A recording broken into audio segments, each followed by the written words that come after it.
하나님은 또한 내 엉켜진 문제들 뿐만 아니라 내가 생각해내지도 못하고 이건 될 수 없어 하면서 생각조차 못하고 있는 그런 일들도 해결해 주시는 경우가 있습니다.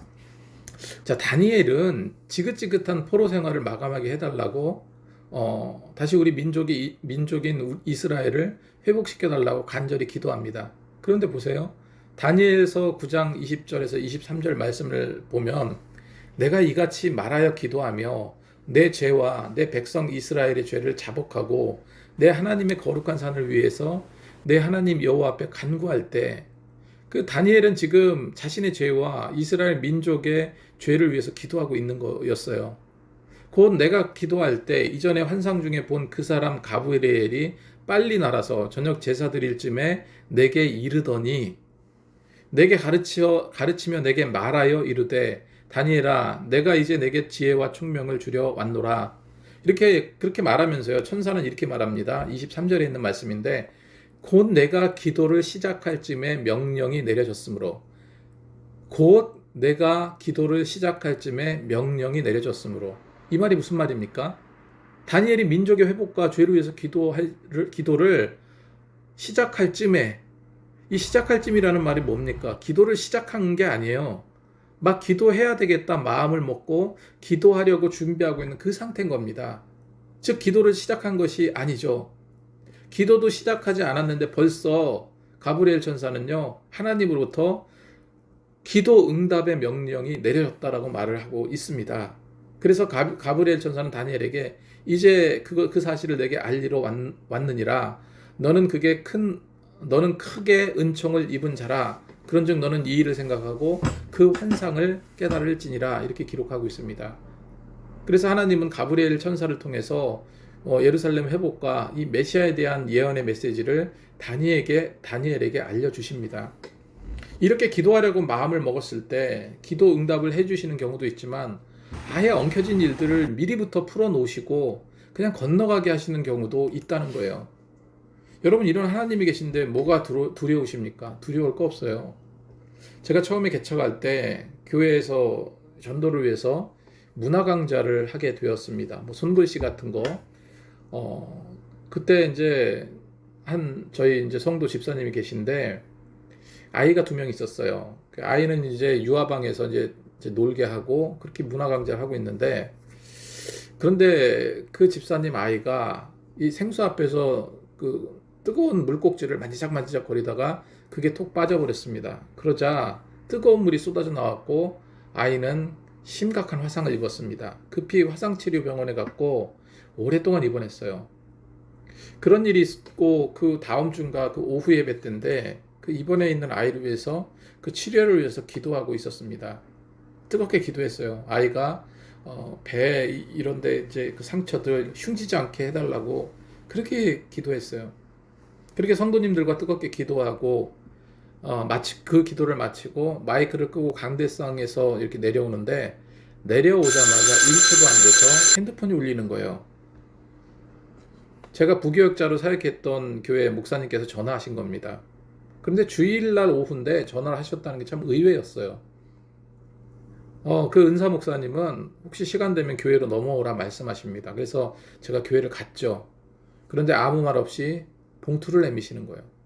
지금이 한참 힘들 때인데 생각나서 조금 담았다 하시면서 쓰라고 주시는 겁니다. 저는 교회 상황에 대해서 아무 말도 드린 적이 없어요. 그 목사님도 우리 형편을 잘 알지 못하시지만 어렵다는 건 아시겠죠. 개척교회니까. 근데 그 금일봉을 주신 거예요.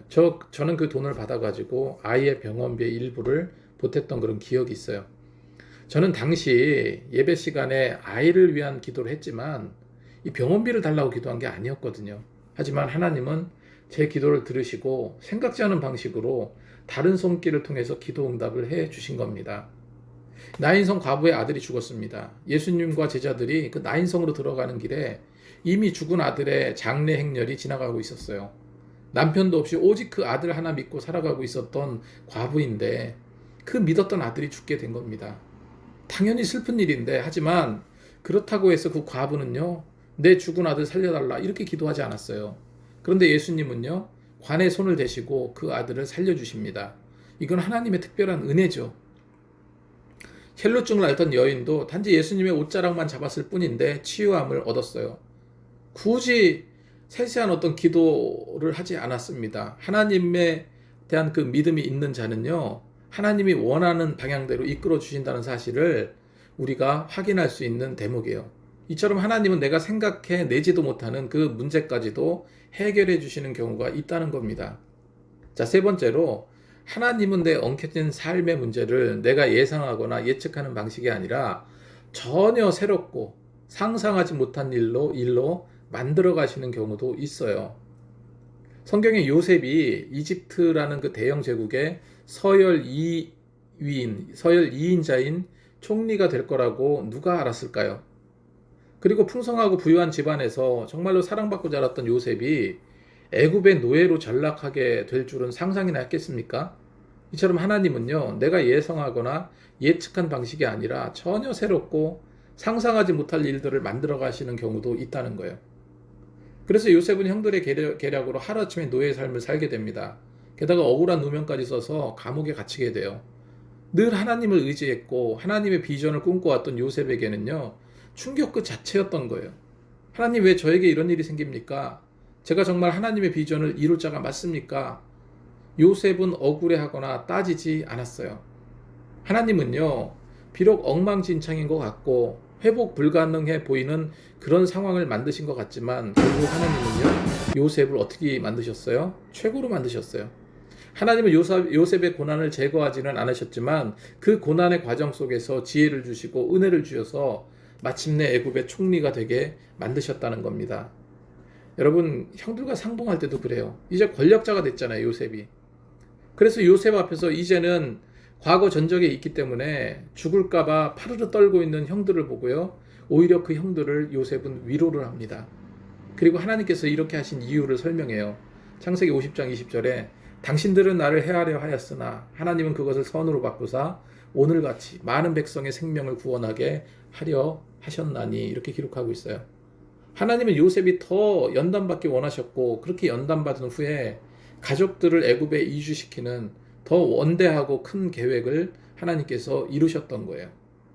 여러분, 혹시 답답한 문제 있으십니까? 이리 엉키고 저리 엉켜서 이거 어떻게 풀어가야 할지 모르겠다, 이렇게 생각하는 분 계시죠?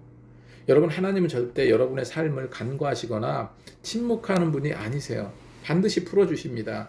반드시 이루어주시고 응답해주시고 나를 더 좋은 길로 이끌어주시는 그런 하나님이세요.